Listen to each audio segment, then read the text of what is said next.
What's going on YouTube, and welcome back to another Watch Dogs Legion video. Today I wanted to take some time to share with you 10 important features that we know about for the game prior to its release. If you find this video helpful in any way or would like to just show your support, drop a like and hit that subscribe button as we try to reach a very big milestone for this channel of 10,000 amazing subscribers by the end of the year. Thank you very much if you did subscribe. I really appreciate that. Now let's get started. All right, so let's start with 0 Day. So DedSec is the group that you're going to be a part of that everybody has known to love since the original 2, but DedSec is going to be tussling with a group called 0 Day, which impersonated them and then set off a numerous number of explosions around London. This prompts the government to call in the PMC Albion to restore order by using CTOS, of course, which we're familiar with. It's not long before DedSec resurfaces and then starts building up a resistance to fight back against Albion in London. In the latest story trailer though, a few more details were revealed about 0 Day. The group has a discrete digital avatar that it showcases on multiple screens and projectors on drones. Now DedSec of course does ultimately feel that what they're doing or their cause is quote unquote good, because the destruction is always a cure. That's going to be the main theme around the game. At one point in the trailer it notes that instead of saving London, it's being armed for war. There's even a brief flash of someone with wires connected to them in a lab of sorts. While DedSec will need to prove its innocence, stopping whatever grand plan 0 Day has in motion will also be the main point of the story. Now of course, as we've seen with Watch Dogs and then Watch Dogs 2, there's going to be lots of famous landmarks, of course, considering that this is London. So with that being said, there's plenty of work to be done in dealing with Albion. The PMC has set up various landmarks throughout the city, which means London Bridge will be crawling with Albion contracts. I think this is going to be very good for people that want to capture kind of the London scene, even though it's more futuristic. They can go to other famous landmarks. I think that's going to be very important. It's just going to add to the overall great feeling of London in this game. Of course, with that being said, the Big Ben is also a special case since it houses a propaganda machine and only a spider bot can disable it. So you'll need to have remote access to the bot and then do some platforming to reach the top. Expect other historical landmarks to appear and require liberating as well. Now let's talk a little bit about negative traits regarding some of the playable characters. Details on different negative traits that operatives can have surfaced, and they're fairly extensive. You can have a character that does die permanently, an assassin that deals and receives more damage, a living statue who can hide from pursuers in plain sight, and even characters that will waste your money with shopping sprees or other means. More details were also provided on the low mobility trait, which the elderly can have. So this is going to be very important for you to consider when you're trying to recruit people to join DedSec, is about their physicalness. Now of course you're not going to have a bunch of elderly hitman or assassins, just because those are more stealthy and combat based, but who knows, maybe you might have those spawn in the game. Now however, unfortunately for Granny, it is going to prevent her from sprinting, taking cover, or dodging in melee combat. I don't think we're going to be that much too surprised, even though it is a video game, which makes you rethink your playstyle when controlling that old ex-spy. Now of course, we're going to have new gadgets and cargo drone hacking. The operatives in Watch Dogs Legion can be formidable, and a lot comes down to the tools that obviously they're going to use. For instance, there is an AR cloak that we talked about in a previous video that basically allows you to go completely invisible, or at least you're going to hack that person's eyes and then they're not going to be able to see you. Now this is going to be very important for sneaking past a lot of different missions, a lot of hard points or choke points during a mission. So for me personally, I think this is going to be very important for the game. Now you can also use a missile drone, which is reportedly quite powerful, to bombard enemies.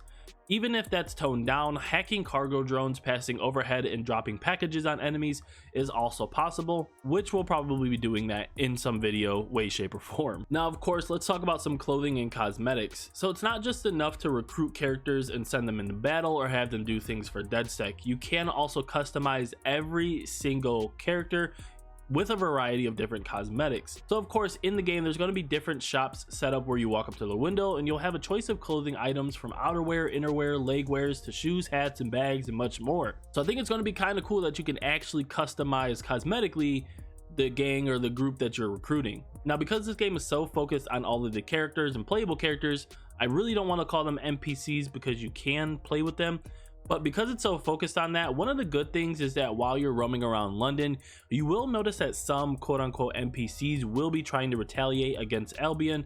If you happen to save an NPC that's being arrested, then they'll attack the soldier in question. This can escalate even further as an entire group of people will lay down the beatdown on Albion without you even having to get your hands dirty.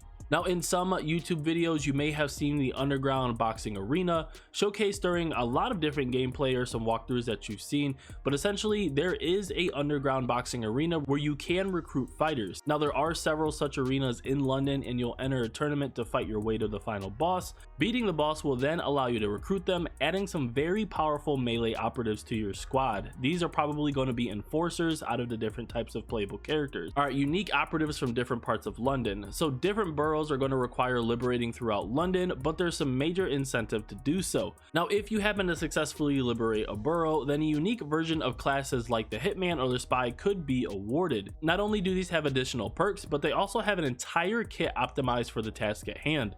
So if you're seeing some of the best operatives of the game, then liberation is key. Now, like we mentioned in a previous video, there will be co-op. There will be up to 4 players, I believe it is.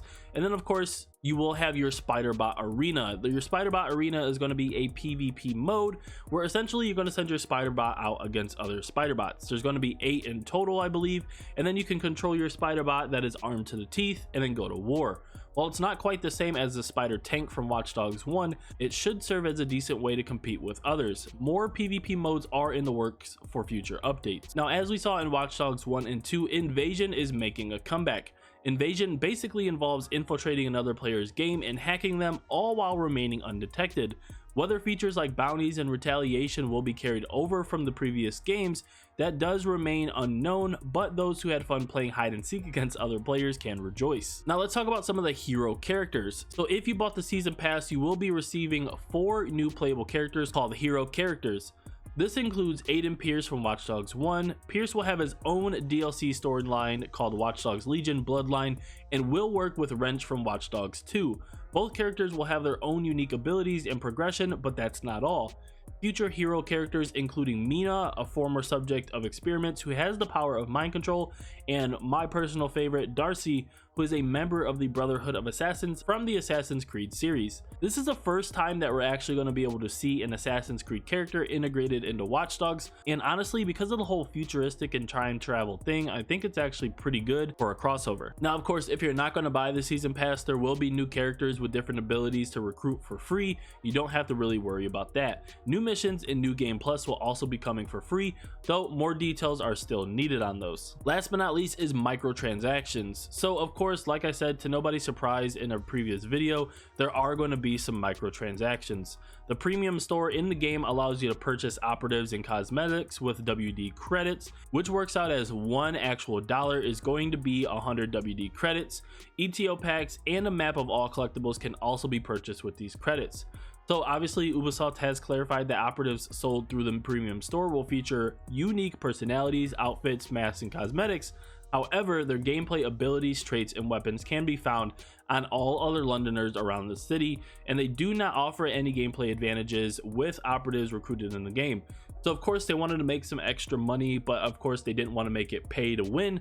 So there is a lot that you can buy with real money, but like it says, it's not necessary. Alright guys, so those are some important features to understand in Watch Dogs Legion so far. Like I said in other videos, there's lots of other gameplay out there right now with some YouTubers that got some early access.